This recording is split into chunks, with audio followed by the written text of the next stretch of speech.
I can't believe you just opened a soda while we were recording. You're not Justin McElroy. You can't just get away with that. Why do you think I wasn't talking, Darien? So you can edit it out. Well, I appreciate your consideration to my editing time.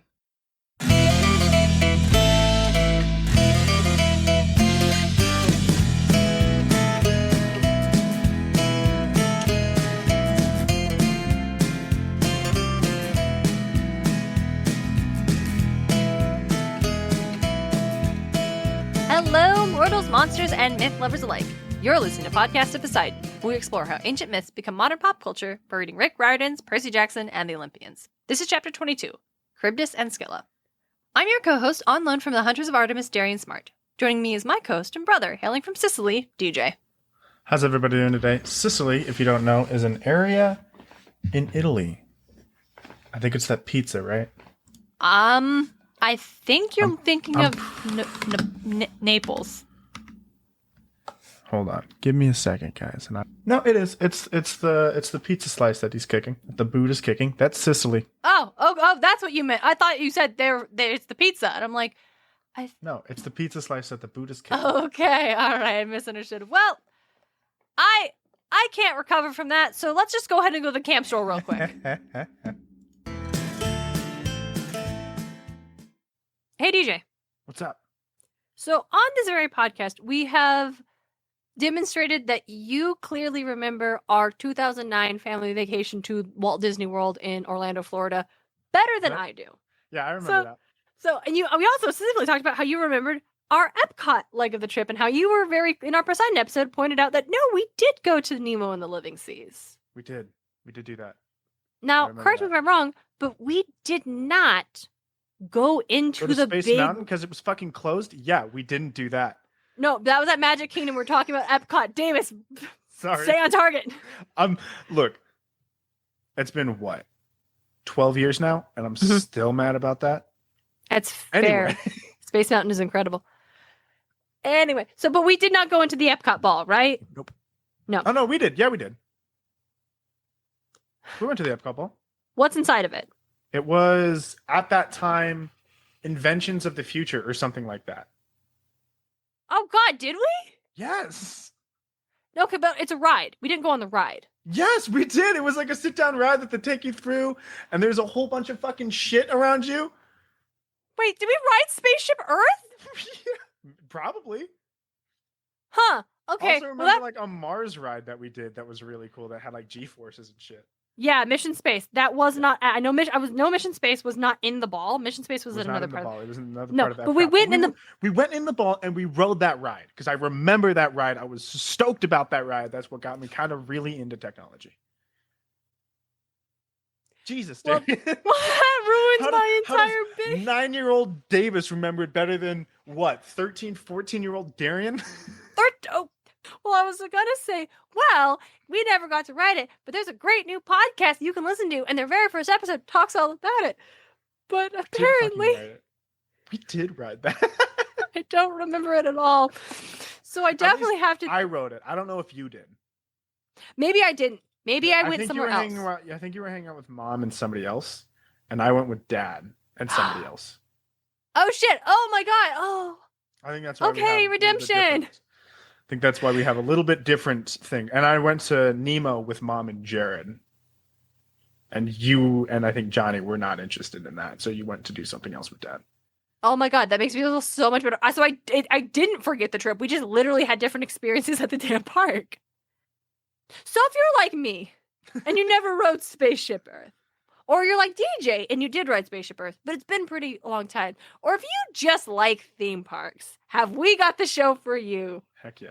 It's called The Standby Line, and it's hosted by Tim O'Connor, our God tier patron, and AJ, his buddy. AJ, his buddy sounds dismissive. We just don't know your last name. Sorry, AJ. Yeah, sorry. But he's very funny. I believe it. I believe the guy's hilarious. I haven't listened to it myself. It sounds fun. The very first episode of Standby Land is available right now. You can listen to it on Apple Podcast, and it will be available on other podcatchers in the coming weeks. So just keep checking back. Go follow him on Facebook, on Twitter to keep updates. But yeah, it's super funny. And to prove it, here's a clip. When we get to the descent, they decided to add actual scenes to that now instead of just 80s lights and children singing. And the first scene is one that, like, I've never understood it. And when I watch it today, now, from a video where I can see the full loop and everything they were doing, I understand it even less. No, that's fair. That's fair. So the best I can describe it is, it's a scene of some kids in a classroom, and their teacher is having them do an assignment that I think is about evolution. So they start off as a bee, and then a little bit later they decide to change into a dragonfly. And then they go into space and become a spaceship, but they're still on the bug theme. So like, oh, we should make all the spaceships look like bugs and stuff. I'm very excited because I love theme parks. I love podcasts. I love theme park podcasts. And I love Tim because he's just super cool. So I'm so excited to be able to listen to a podcast with all of those things together. Big fan of theme parks and podcasts myself. I haven't listened to any theme park podcast. I've been meaning to check them out. But you're going to listen to Standby Line. Yeah, I'll check it out. Do you want to try that line one more time? No, I think I'm going to run with that one. Okay. One more time. That is the Standby Line with Tim and AJ. And now, back to the show. All right, DJ, Charybdis and Scylla. Big players in... Huge. Well, actually physically huge. Actually huge.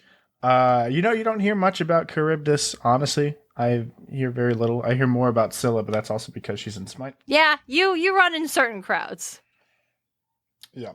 So DJ, let's talk specifically Sea of Monsters. What do you remember about Charybdis and Scylla? I remember that they choose to go to Scylla, and then the shit blows up. Because Scylla starts attacking and pulling men off the boat. Mm-hmm. And it hits the boat, and Tyson's got to go down and start trying to delay the explosion. And then they explode, and then they blast off. And I think they land on the island of Circe. Well, you got the second half right. And you got the Tyson part right. Was it Charybdis? Well, okay, so I only know because I just went through this doing the research. What happens is they have to... So as we talked about in the Hydra episode...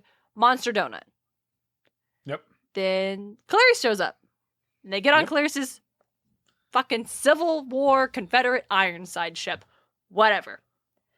Then we're heading to the Sea of Monsters, heading to the Bermuda Triangle, and we learn that the only way into the Sea of Monsters is between Charybdis and Scylla. It doesn't matter what direction you come from, they will appear in your path. Because magic? Mist? Magic mist. Whatever. And it is Clarice's plan to go towards Charybdis and use her cannons that did just kill a Hydra to blow her up. It's a very Clarice Ares plan. Yes. Especially considering that Charybdis is a whirlpool. Yeah. She's just a fucking whirlpool. Yeah, it's a little strange that choice. Mm-hmm. She clearly didn't have enough information. No, yeah, not Circe. Clarice's whole thing is, well, she's like, Charybdis is a monster who creates the whirlpool, so we'll just shoot at her in the middle of her whirlpool and just blow her back to Tartarus and then sail on through just fine. But it's very clear that plan is not working.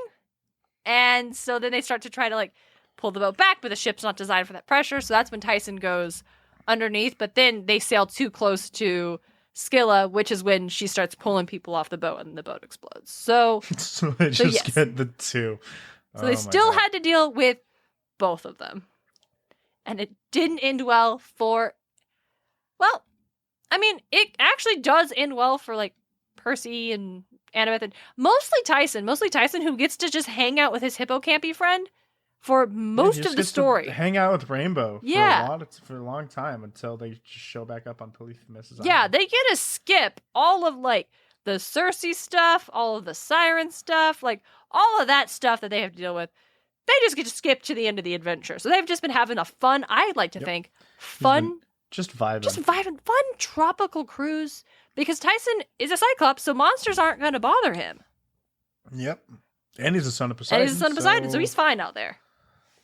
He's just hanging out, relaxing. Meanwhile, you know, Percy's a guinea pig. Percy is turned to a guinea pig. Annabeth has to deal with some trauma. It's not fun for everybody. It's pretty harsh vibe. Harsh the vibe, and we definitely say that Charybdis and Scylla only bring harsh vibes to the table. They're not chill. They truly aren't. Man, why can't they just... I mean, honestly, Scylla's a pain in the dick to deal with in Smite as well. I can imagine. Just from her description and just dealing with her in the Sea Monster and in the Odyssey, because they're from the Odyssey, y'all. It's Percy Jackson does the Odyssey, so here we go. Yeah, essentially. All except for, like, Calypso, which he saves for later. Yeah, we just do, like, I'll do Calypso later, which... plot-wise, I agree with it, but also, it's just the Odyssey, y'all. Well, it's okay. It's just the Odyssey. Here's the thing: we say we said many times, it's just the Odyssey, and this is true. But technically, it's just the Odyssey and also the Argonauts, because hey, guess who also dealt with Charybdis and Scylla? Yeah, Jason and the Argonauts. Yep, Jason and the Argonauts. Now, they had a way more chill time because Hera was, like, on Jason's side. And so they were able just to sail between these two monsters. Totally chill. Totally fucking chill. And on their quest to get the Golden Fleece. So we should probably acknowledge that Sea of Monsters is also Percy Does the Argonauts. Which, okay, yeah, I didn't like how that sounded, actually. Monsters. I would like to retract that statement. Percy follows the Argonauts. It's not as fun as Percy Does the Odyssey. Yeah. Hey, is Charybdis a monster or just a giant-ass whirlpool? Now, it's got a name. So it's clearly a monster. And it's... I did a little bit of research. It's born from the hate and malice of human, as well as... oh, no, wait. I'm getting my actual lore mixed up with my anime. I was about to say, like, what the fuck are you talking about? Like, not in a bad way. Like, you know we talk about retellings all the time, but I was just, so thrown for a loop. Like, wait, what? What? Charybdis shows up in that time I got reincarnated as a slime. Oh, shit. That's so good. Totally. Put a pin in it. Put a pin in it. Put a pin in it. We'll get back to it. We will get back to it. So, it's got a name and it's very consistent. So yeah, it's a monster. It's a monster. Yep. I think you're right. It took a little digging because sometimes it is like it's just this terrible whirlpool, and I'm like, so is it actually a monster? But I think one of the elements, especially in Sea of Monsters, is that it sucks things in and then it spits it back out, and very consistently, like you said, it's consistent. And whirlpools don't tend to behave that way. No. It's not like the black hole from Treasure Planet. I can't believe we're 22 episodes in. It's the first time I've talked about Treasure Planet.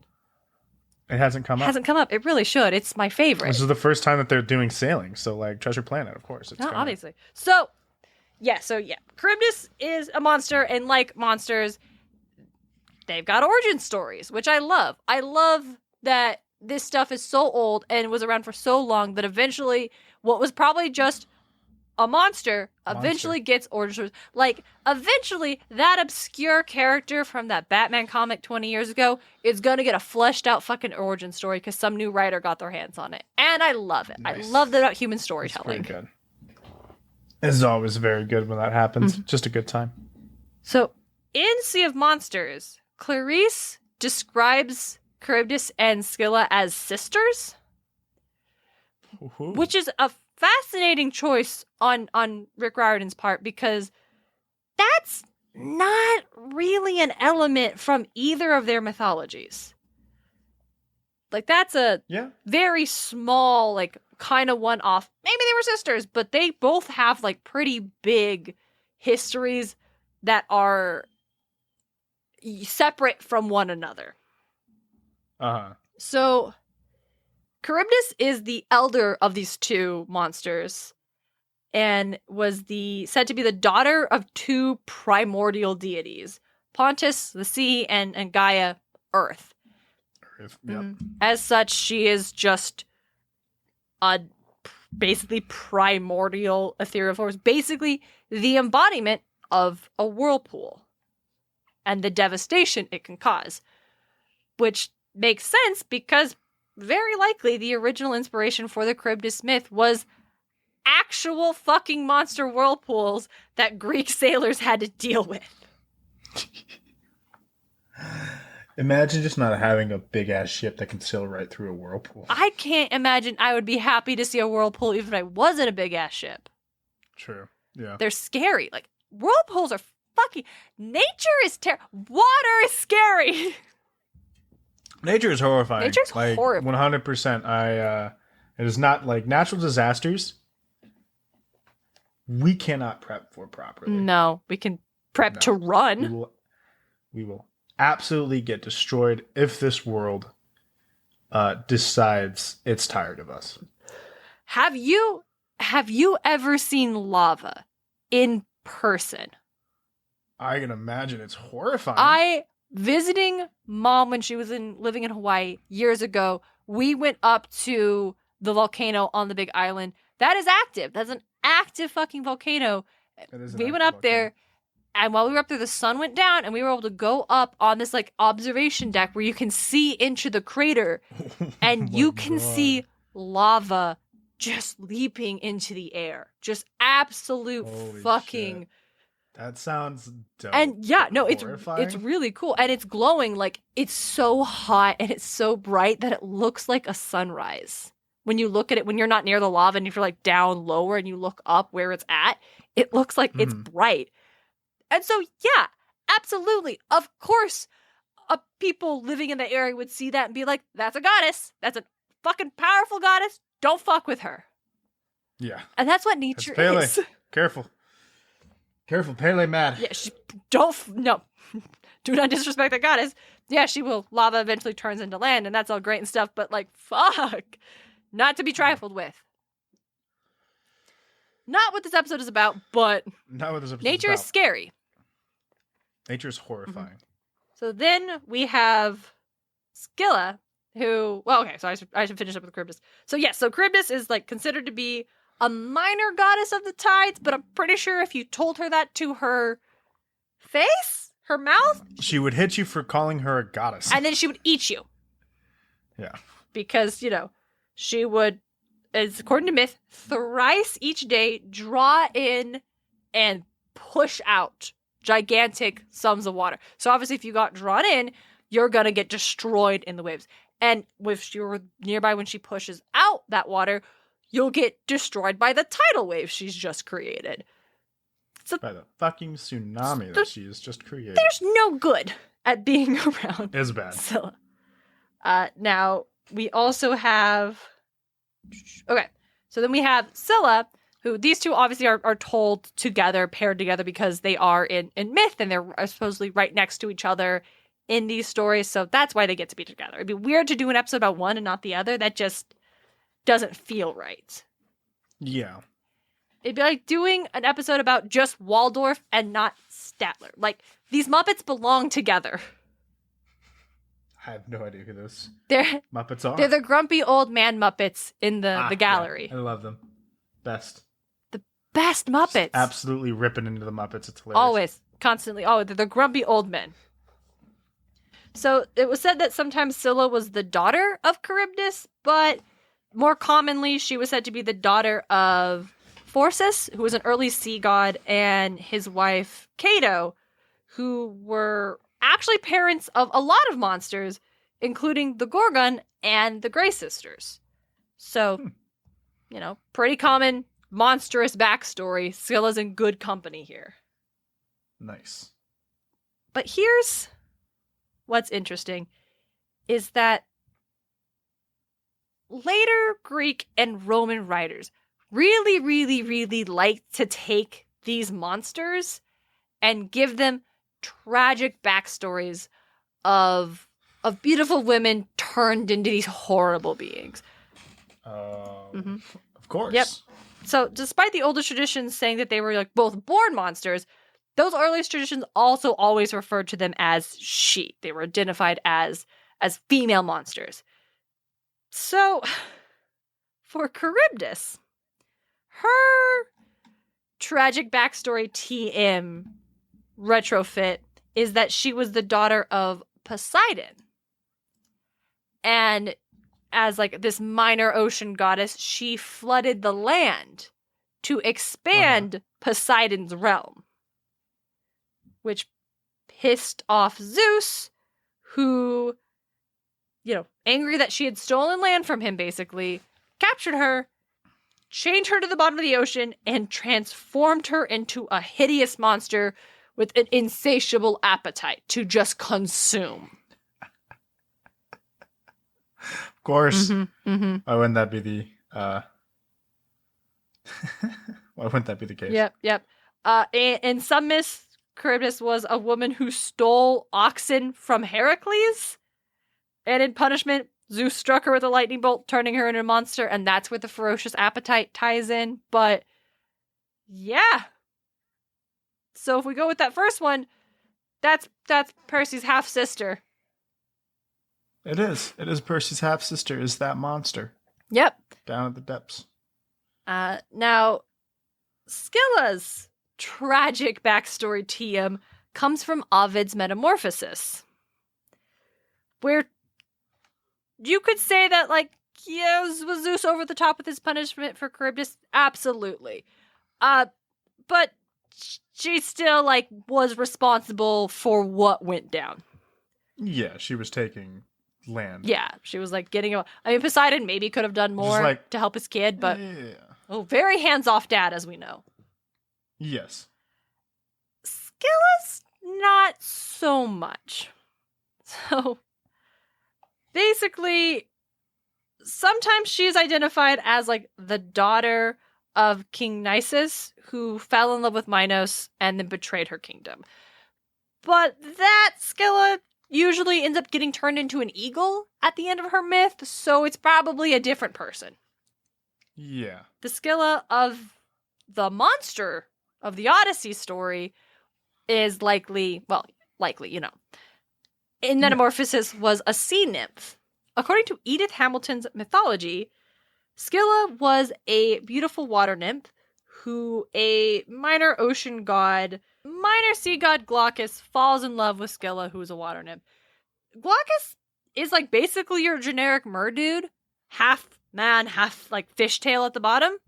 And so when Scylla sees him, she's like, "Whoa, dog, what the fuck? I'm not vibing on that. Please leave me alone." And so she bails. But Glaucus is so in love with her and so just madly heartbroken that they can't be together that he goes to Circe and is like, "Will you give me a love potion so she'll fall in love with me?" Which is fucked up. Yeah, that's pretty bad. Not a cool look. You could just get to know her interests. Take her out for a cup of coffee. Take no for an answer. Whatever. Yeah. But unfortunately for poor Scylla, Circe was also in love with this fish boy because she's got mad merman fantasies. So Circe, being a sorceress, whom we will definitely talk about very soon, turns Scylla into a horrible monster. Yeah. To quote, quoting Edith Hamilton's mythology, she prepared a vial of very powerful poison and, going to the bay where Scylla bathed, she poured into it the baleful liquid. As soon as Scylla entered the water, she changed into a frightful monster. Out from where her body grew serpents and fierce dogs' heads. The beastly forms were part of her. She could not fly from them or push them away. She stood there, rooted to a rock in her unutterable miserably, hating and destroying everything that came into her reach, a peril to all sailors who passed near her, as Jason and Odysseus and Aeneas found out. Yeah, that sounds about right. That's a bummer. It's a real bummer. Yeah. I should probably talk about what is going on in the fucking Odyssey. Like, directly. But if you've heard the Odyssey once, you've heard it 1,000 times. Yes, but the... How... So, okay, well, here's a question then. DJ, do you know how Odysseus gets past Scylla and Charybdis? Honestly, I don't. All right, we're going to refer to Emily. We're going to refer to Emily Wilson's translation of the Odyssey. All right. So Odysseus is vibing on Circe's island, right? And finally, he's like, "I gotta go," and so he asks Circe, "Hey, well, he doesn't ask her. What happens here exactly?" So Circe's finally like, okay, I'm gonna let you go. You can leave my island because she's been keeping him there. It's her MO. But she warns him that he will have to pass between Scylla and Charybdis, right? This terrible beast and this terrible whirlpool. And she tells him that she should go closer to Scylla because since it's better to lose 6 men than all of them, because he warns her that Scylla's heads will come down and devour 6 men from his ship. Yeah, that makes sense. And so he's like, so Odysseus is like, come on, isn't there another way? Can't I like avoid them and not have Scylla eat my men? To which Circe, who is described as a goddess in this translation, which I love a lot, says, "No, you fool. Your mind is still obsessed with the deeds of war, but now you must surrender to the gods. She is not mortal. She is deathless, evil, terrible, wild, and cruel. You cannot fight her. The best solution and the only way is flights." And basically, it's like, you better move fast because if you don't get away after she takes 6 men, she'll take 6 more. Mm-hmm. So, why do I keep saying Poseidon? Odysseus and his men sail out. He instructs them to avoid the giant whirlpool and go near the rocks. He does not tell them about Scylla, though, because, to quote, "I did not mention Scylla since she meant inevitable death, and if they knew, the men would drop their oars and go huddled down in the hold in fear. I then ignored Circe's advice that I should not bear arms. It was too hard for me. I dressed myself in glorious armor. In my hands I took 2 long spears, and I climbed up the forecastle. I thought that rocky Scylla would appear from that direction to destroy my men. Psych, nope, she doesn't. She just comes the other way and eats 6 dudes, and Odysseus is standing there looking like an idiot for no reason." Yeah. So, this is not a great guy. Not a great guy. They, she eats his men. They die screaming. It's horrifying. And the men are about pretty, morale is pretty low after this point, as you might imagine. Morale is almost always low throughout the Odyssey. Yeah, not exactly a great team building experience, the Odyssey. No. Well, do you have anything more to add about the story of Scylla and Charybdis?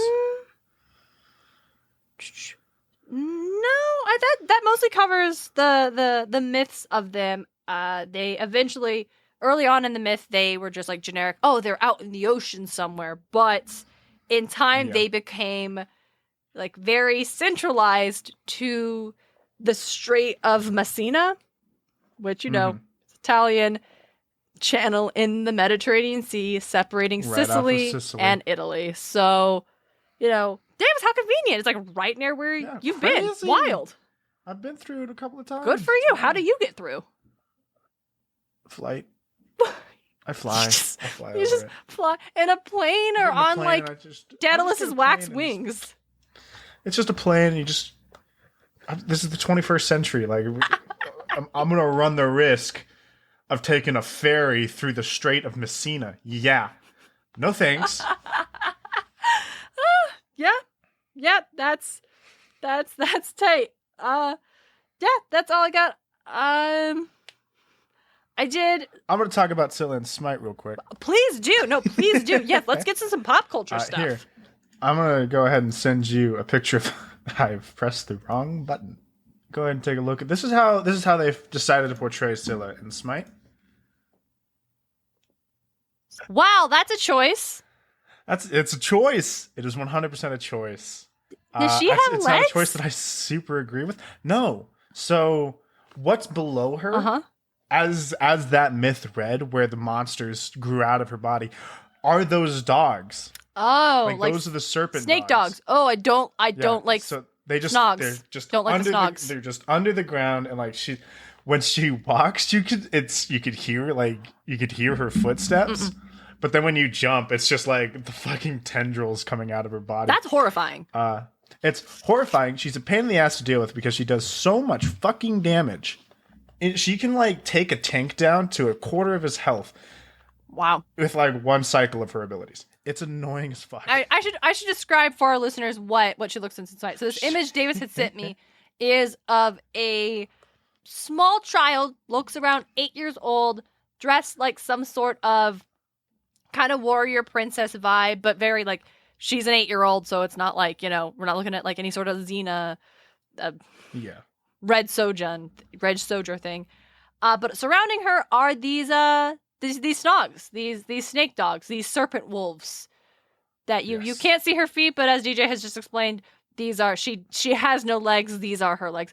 Is it like a Medusa Gorgon thing? Are they like snakes? Do these dogs have their own like sentience, or are they just like limbs of hers? They have their own sentience. Interesting. They have their own sentience, which is can be used as like some fun things and some horrifying things. She talks to them. Each of them have a name. Oh, I kind of like that, but I also hate it. Let's see if it's on this wiki. They're named after like Greek heroes. When on one of her abilities, she sends out 2 of the dogs, and they grab and like root somebody in place, and it she sends she's like, Ajax, Achilles, go. I like that they're named after Greek heroes and not like Fluffy, Spot.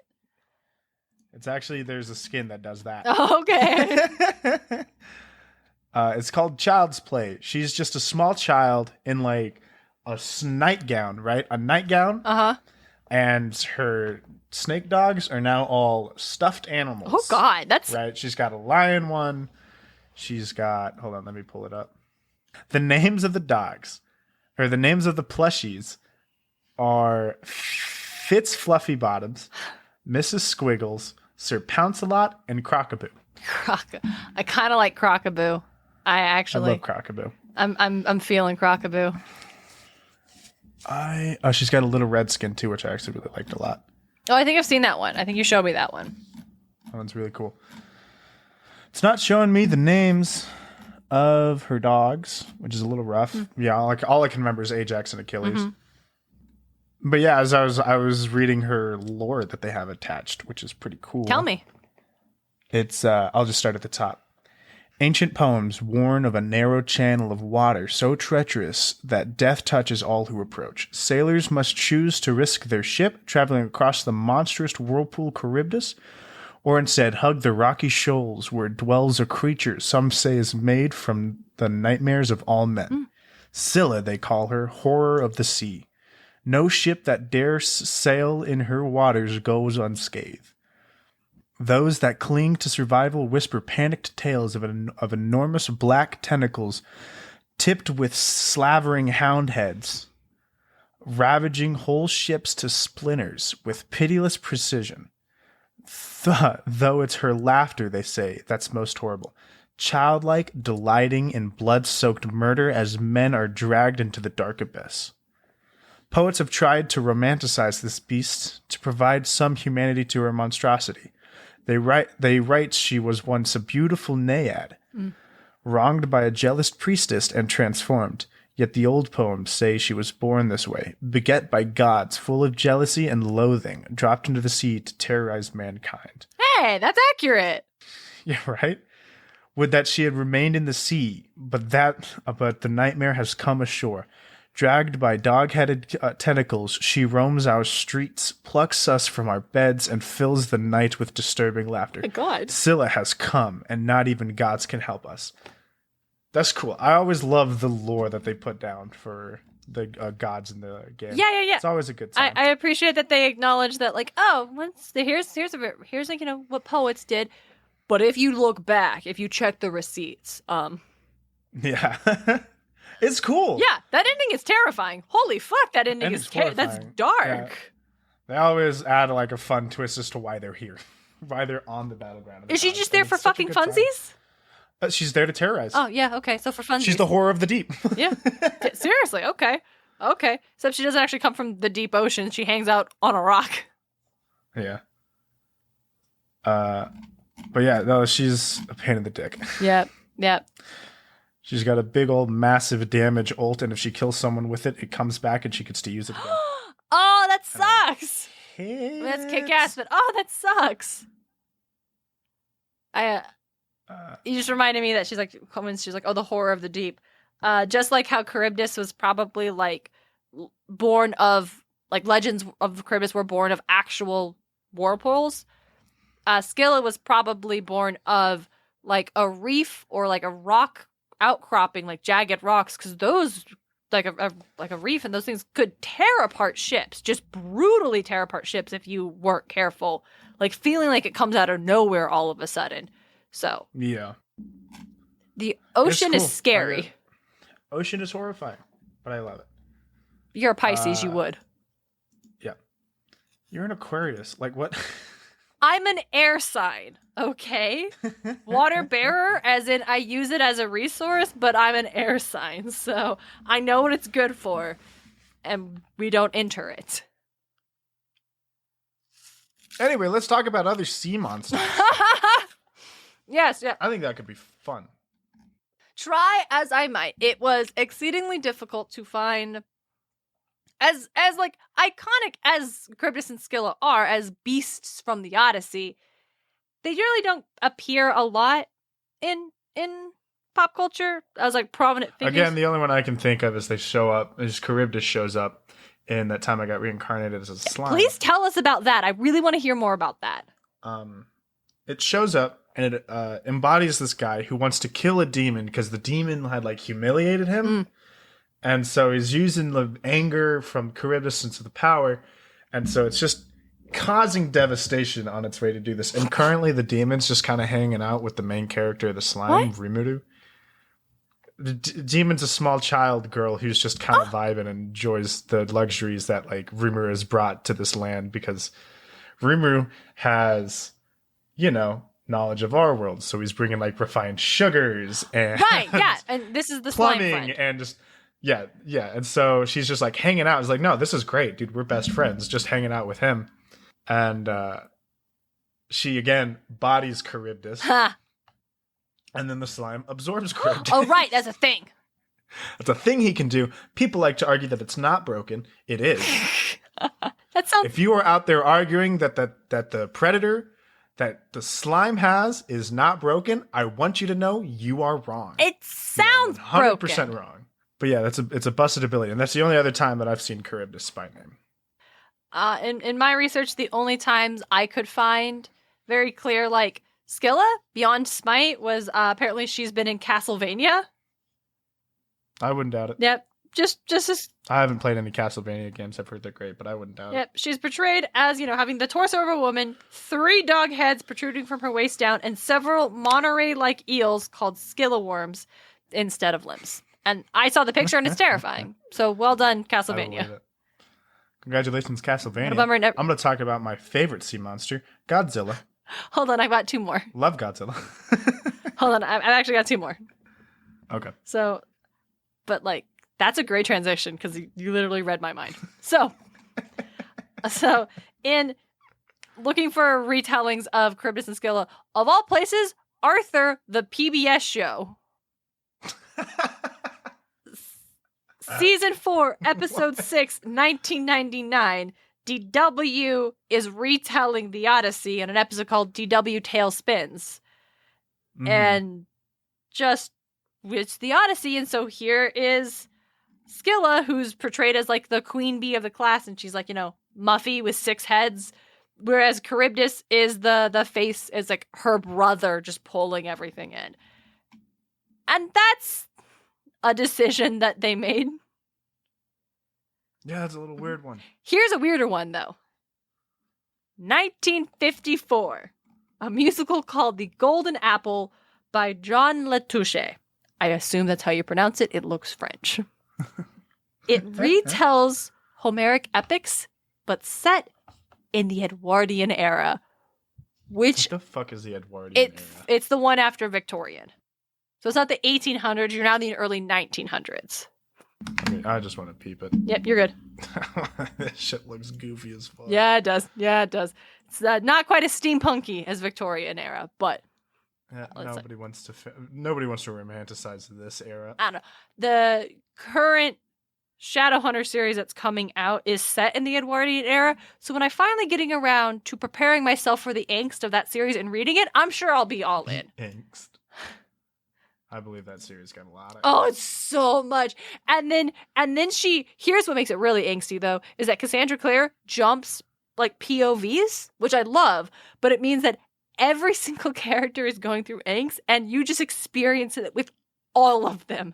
And it's so delicious because at the end it all comes together and everything's fucking great.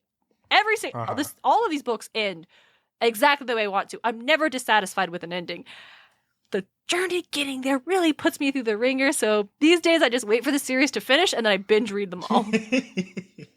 But you still got to pre-order them. Understandable. Got to get them the day they come out to get those bonus stories. Yes, that one.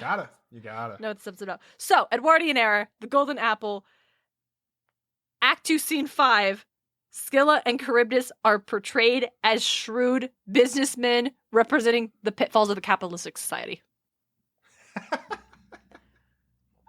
I would love to see this play. I bet it's a hot mess, but I would love to see this play. Oh my god, that sounds honestly kind of fun. Right? So fucking weird. So fucking weird. I love that Really learning about weird things that were created in the past, because creating a play about Homeric epics set in the Edwardian era is fucking wild and I dig it. That's pretty crazy. Mm-hmm. So those are all the things. The last one I had was just reading about Charybdis and Scylla. I wondered briefly, is this where that saying between a rock and a hard place comes from? Maybe. It's not. I looked it up. Well, here's the thing. Some sources say it is, but other sources say it's actually from the 1930s during the Great Depression when it was like the early 1900s, a dispute between the copper miners and the mining companies over working conditions left the miners with two unpleasant choices. Continue to mine in the same terrible conditions, a rock, or end up unemployed, the hard place. So the phrase came to popular use in the Great Depression. Some sources will say that, yes, this was between Charybdis and Scylla, meant kind of the same thing and was used in ancient Greece, but is it the origin of the idiom? I don't know, but I looked it up. Who's to say? And so... Who's to say? Who's to say? I don't know, because none of the sources I found would acknowledge the other origin. And I like it when a source is like, some sources say this, but more evidence points to this. And so I didn't know who to trust. Now, DJ... No, we're right. But we are correct. Yes, but we're the right one. Hey, DJ? What's up? Is Godzilla a sea monster? Yes. Elaborate. He comes from the sea. So Godzilla is, in other stories, the embodiment of the Earth's hatred towards what we have done to the planet. However, in every single thing that he comes from, they come from, they always start in the ocean. It's not like it always rises up from a mountain. No, it comes from the ocean. And they come and devastate it, and then they go back to the ocean. Go back to the ocean. This is true. Because here's the thing about Godzilla is that the origin of Godzilla is they were a creature that already existed, but was asleep beneath the waves and reawakened due to atomic activity on the planet Earth. And so that's why I asked the question, is it sea monster? Just because Godzilla happened to be underneath the ocean when they were awakened doesn't necessarily mean that they are of the sea. Especially because looking at Godzilla, traditional Godzilla doesn't look like a sea monster. There's nothing aquatic about this boy. No, he just walks around down there. He doesn't need to be aquatic. It's so big, it just walks. There's no swimming. Yeah. But modern Godzilla can swim. Yeah. I mean, even if we decide to look back, like, where did Godzilla truly come from then? If that's the case, he was already at the waves, or under the waves, and he was awoken by the hydrogen bomb. What's going on there? Yeah. Let's see. Okay, you're like, okay. Godzilla. Not birthday, son of a bitch. When's Godzilla's birthday? We should send him a card. Hey, as of November 3rd. That's wild. Did you know tomorrow is Percy Jackson's birthday? Oh shit, it Like, is. yeah. Now, by the time this episode comes out, Percy Jackson's birthday will have been 13 days ago. I feel like as a Percy Jackson podcast, we probably should have planned something, but maybe next year. Wow, so it does show there was a movie called The Birth of Godzilla, Okay. King of the Monsters. And Godzillasaurus. Okay. Before World War II, Godzilla was a huge theropod dinosaur called Godzillasaurus, living with various other prehistoric creatures of the land. So he's a dinosaur. Not a sea monster. I love that Godzillasaurus. I'm sorry, I still can't get over that. That's hilarious to me. Okay, because that tracks. Because in 1966, a movie came out called Godzilla vs. Sea Monster, which implies that Godzilla himself is not a sea monster. Oh, he was a creature that hung out on Lagos Island with a bunch of other dinosaurs. And World War II is what revealed it and made him angry. That's fair. That's fair. World War II makes me angry too. The Japanese dropped a bomb on the island and killed most of the life. So Godzilla is like, you know what? Fuck you. And he goes and destroys Japan. Okay, that makes sense. Yeah. Huh. Movie about survivors getting revenge on a society that dropped an atomic bomb on them. I can see why Japan would maybe make that movie. Oh, they tested out a fucking hydrogen bomb on Lagos Island. Yikes. Okay. That's pretty rough. Yeah, it is. Shit. Okay. Oh. His original ship, he was a Tyrannosaurus, and the radiation from the hydrogen bomb turned him into the Godzillasaurus. That makes sense. I will accept that. I mean, it makes sense as a movie monster struck plot. by multiple lightning strikes. Why lightning? Also lightning on top of a hydrogen bomb? on top of the nuclear fallout from the hydrogen bomb. Multiple nuclear tests of a hydrogen bomb. Then struck by lightning multiple times. Turned him. He died. Brought back to life as the Godzillasaurus. Did Zeus turn the dinosaur into the Godzillasaurus? Is that what the lightning was? Just like he turned Charybdis into the whirlpool? Oh my god, dude, that is wild. God, I love Godzilla lore. We should have Lucy on to talk I love about this it. Godzilla lore. Let's do a bonus episode on Godzilla I still gotta lore. check out the new Godzilla stuff. This is fun. Yeah, the newest one's fun. Annoying. I mean, the Godzilla Kong fights are super fun, and I can do without everything else. Which is how I feel about most modern Godzilla movies. So sea monsters, though. Sea monsters. I pulled up a list. 20 fascinating sea monsters. Oh, yo, I think we're on the same list. The Portalist? I got a weird one. I wouldn't Which one? call it my favorite, but it's called the Sea Bishop.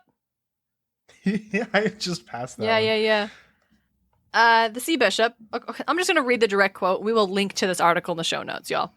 According to sea monster myth and legends, the sea bishop, or bishop fish, was caught and taken to the king of Poland, who showed it to a group of Catholic bishops.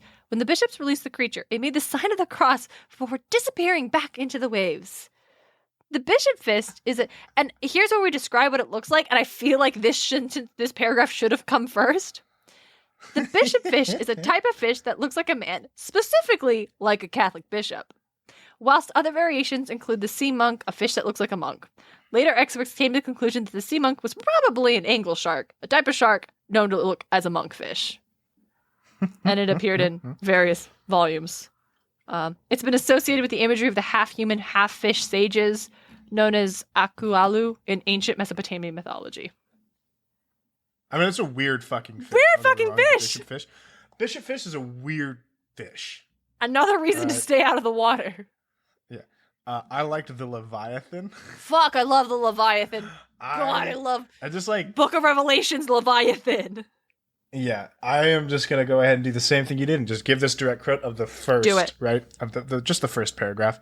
Hebrew in origin, this terrifying sea monster is often drawn and described as being a water reptilian of some sort. Immensely large in size, the Leviathan appears in the Old Testament as a sea monster with multiple heads. In this scene, God kills the creature and offers its carcass for food as the Hebrews. That is that's a fight that I want to see. That's on the screen, fucking. right? I forget God that versus the Leviathan. That's sick. Listen, I don't think it was versus the Leviathan. God just smites the Leviathan, but Right, he just straight up. I still want to see that. We often say Norse mythology is the most metal, and yes, this is true. But the Old Testament gets metal as fuck. The Old Testament goes a little too hard in my opinion sometimes. I'm like, ooh, settle down there, Old Testament. Hold on a second. Oh Jesus. He's I'm not reading actually from there. the creation of the world. Now we got a fucking Leviathan. Why'd you do that, God? Yeah. Okay. So what's the monster in the New Testament? That's not the Leviathan, or does the Leviathan not the New Testament? The Book of Revelation. Well, still the New Testament. Book of Revelations. Does the Leviathan come back? Is it son of Leviathan? The monster in the Book of Revelations. Mm-hmm. There's like a crazy monster in the Book of Revelations. Is it a dragon? The beast. Oh, just the beast. Okay, yeah, tight, whatever. Like Nero. The first beast comes out of the sea and is given authority, power by the dragon. The first beast is initially mentioned in Revelation 11:7 as coming out of the abyss. Okay, who would win in a fight, the first beast or Leviathan? Hold on, I'm looking up drawings of this beast. He looks like a bitch.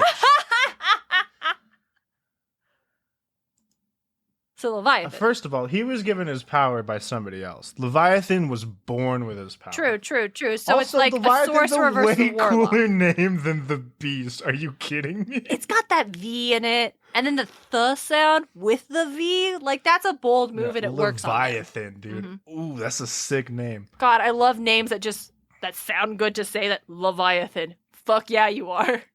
I don't know what you want, but sure.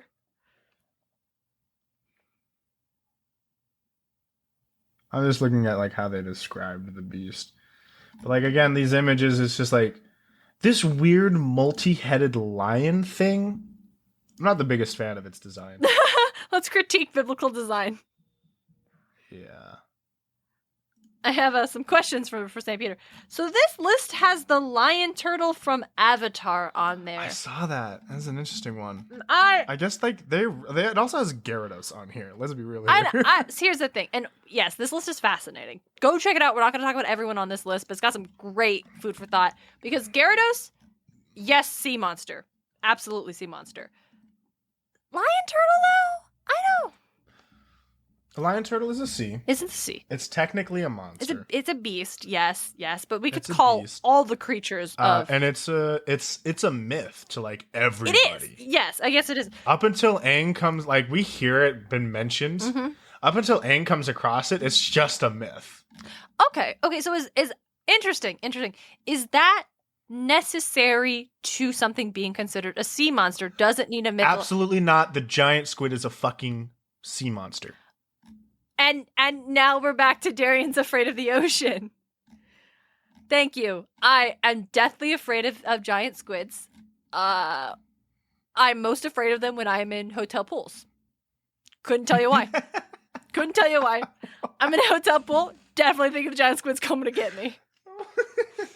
Glass shock. We can't reference other podcast bits on our podcast. That's so gauche. God damn it. Hotel pools are scariest bodies of water, I think. Are they? Next to like murky ponds or murky lakes that you can't see the bottom of. I would say a canal is. Oh shit, canals just murder water. Yeah. Canals are just murder water. You jump in there, your foot's in that mud, you're done. Done. Fuck. Okay. So the truest sea monster is the sea itself. The only thing that I wouldn't swim in is the canal. I will not swim in a canal. That's smart. Hey, kids. Our father, burn this into our brain. We live near a canal. Don't swim in a canal. Dad is Do not swim in a canal. Terrified of us getting in canals. Fair reason. I'm pretty sure I remember heard like a story of his that a buddy of his got stuck in a fucking I'm canal. sure. I'm sure that happened a lot. Yeah, that's like why. Like, no, and I'm like, don't swim in a canal. It's perfectly reasonable. Don't swim in the canal. I've seen our stats on Spotify. We do have some listeners that are apparently, according to their Spotify profiles, under 17. So kids, stay out of canals. Don't swim in a fucking canal. I'm sure you have much better things to do. You have way more ways to entertain yourself than needing to swim in a canal. But just in case no one has ever told you, don't get in a canal. Yeah. If no one's told you to not swim in a canal, they don't have the experience of our father, which was don't swim in a canal, your foot will get caught in the mud jumping in. Mm-hmm. Don't swim in a fucking canal. Also, our dad is just terrified of everything, also, in regards to us. I was relatively paranoid for a lot of things for us growing up. There were 4 of us. Odds were not in our favor of all of us making out of it alive. 100%. So we shockingly beat the odds.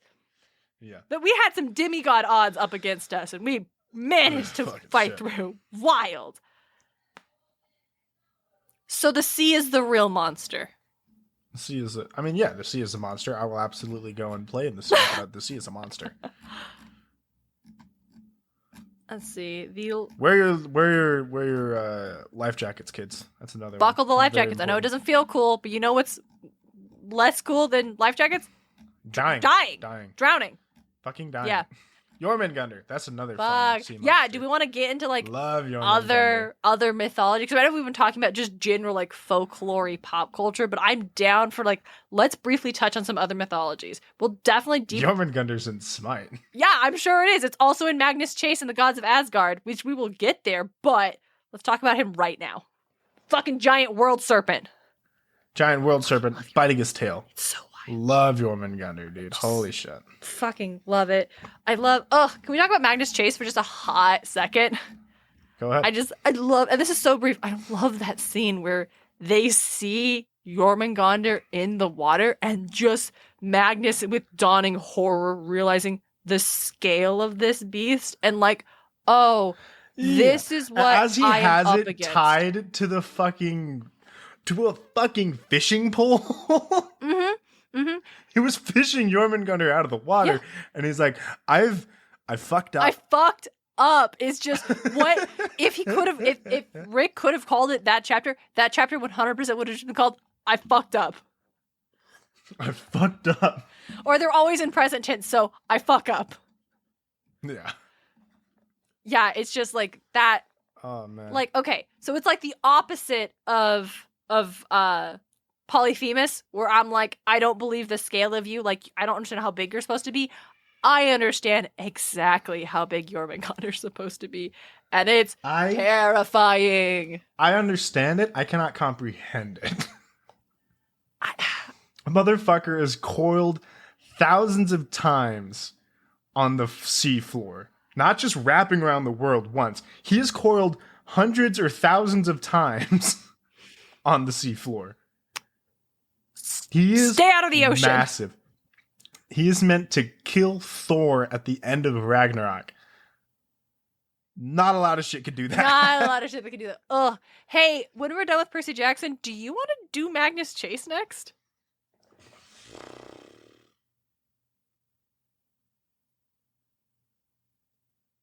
Yeah, hey, we've done with the plan. Okay, you heard it here first. 5 years, Magnus Chase.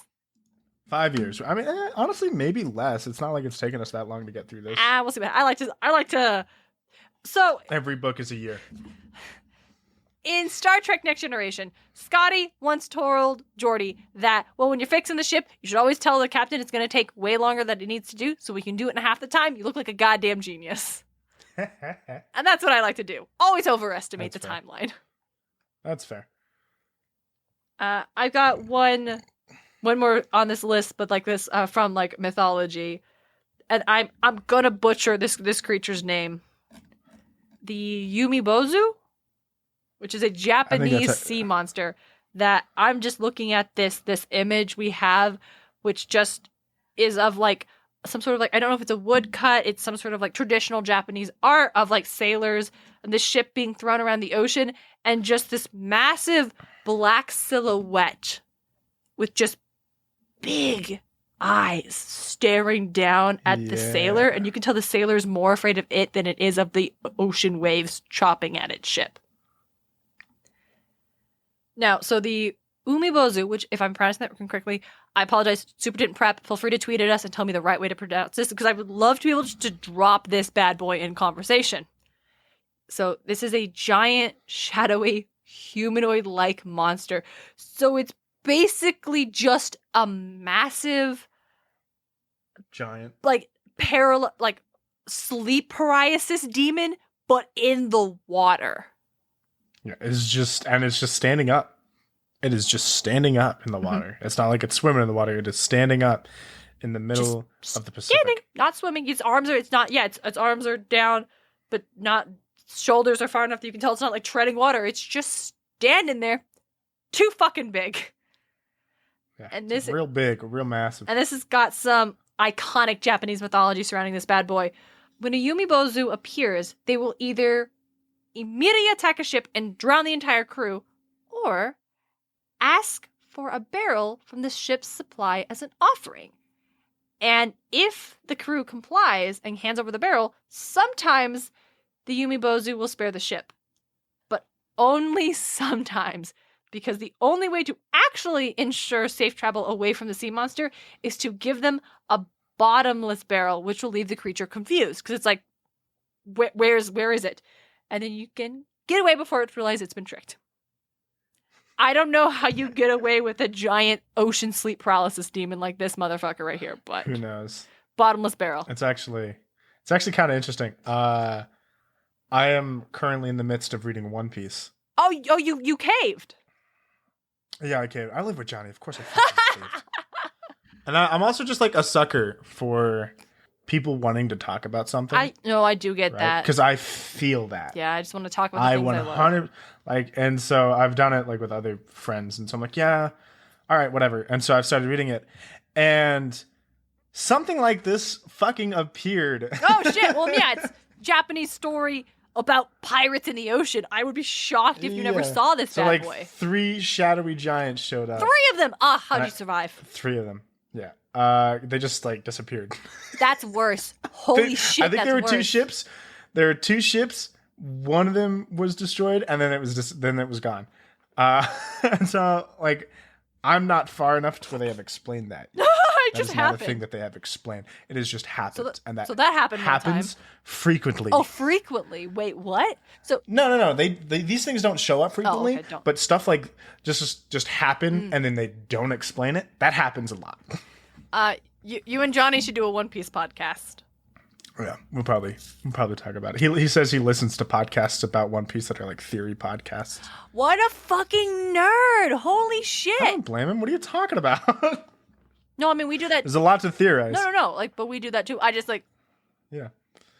I love how Johnny sometimes will pretend that he's like moved past that stage of his life. But if you just literally scratch the first layer of paint and you discover it's not real paint, it's like someone has just stapled a piece of paper to the wall. All that weeaboo shit is still there. Oh yeah. Like Johnny doesn't even try to hide the fact that he's like past that. Honestly, like I sit down and I watch different animes with him all the time. Which gotta say, awesome. I love living with John. It's such a blast. I'm so glad to hear that. Yes, that is very good. I don't mean like hides it, as in like I feel like he has like a chameleon persona where he like presents to the world like, nah, anime, what is that? But if you ask him just the right question, he breaks instantly. He cannot. He's like, it is disguised self, but this cantrip is so weak. Yeah, I think it's more along the lines of he's not gonna openly flaunt it. True. But if you ask him about it, he's gonna be like, yeah, I like anime. But here's the thing. Anime's great. You see One Piece? You don't even know. But here's the thing. It's like, oh yeah, see. But see, the way you just described it, it seems that Johnny can be chill about it. Johnny cannot be chill about it. No, he can't. Cannot be fucking chill. He's very excited about his anime. Which fair. It's fun to watch, and I'm happy for him. Happy you guys are talking about it. It's a blast. I'm glad you are doing it, so he'll stop badgering the rest of us. I'm glad you offered yourself as tribute. I'm a quarter of the way to catching up. So It's pretty good so far, honestly. I've been sitting there like, man, why have I been sleeping on One Piece? I mean, I believe it's good. It's also just like It's fucking stellar. long. It's a big time commitment, and I got That's shit funny. to do. Like, it's like I'm sitting there like, man, this is long. Meanwhile, one of the fucking manga that was keeping up so long ago is like 400 chapters longer than it. Yeah, well, it'll be like that.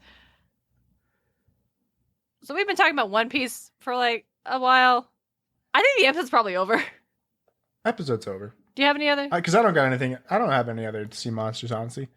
All right. Well, that's going to do it for Charybdis and Scylla. I enjoyed talking about sea monsters and reminding myself why I'm terrified of open water and fish. The ocean. Man, I love the ocean. Yep. Horrified of it, but I love it. Oh, hold on. I want to back. I've got one more sea monster I want to talk about, and it's catfish. Yeah, the catfish are fucking Catfish horrifying. are fucking... What? They can just grow. They can just grow. continue A to catfish can get big enough to swallow a human adult just in a gulp. Don't even have to chew. Yep. And they live in muddy rivers. Lobsters can go pretty big too. Yeah, we talked about lobsters, I think. Yeah, probably. I think we were just like texting back and forth, but it might have been an episode. I don't remember. They just... Yeah, we did talk about lobsters. They could The just, end of the they last could just episode. keep growing. Yeah, they could just keep fucking growing. But they die because they expend too much energy molting their shell. Yep. I can't believe that we ended 2 episodes in a row talking about how I'm afraid of fish. That's what happens when... Like... Maybe you should just stop being afraid of fish, Darren. Maybe they should stop being actual living monsters, Davis. That's what happens when gravity doesn't hold you down. Anyway, the episode is now over. The episode is in fact over.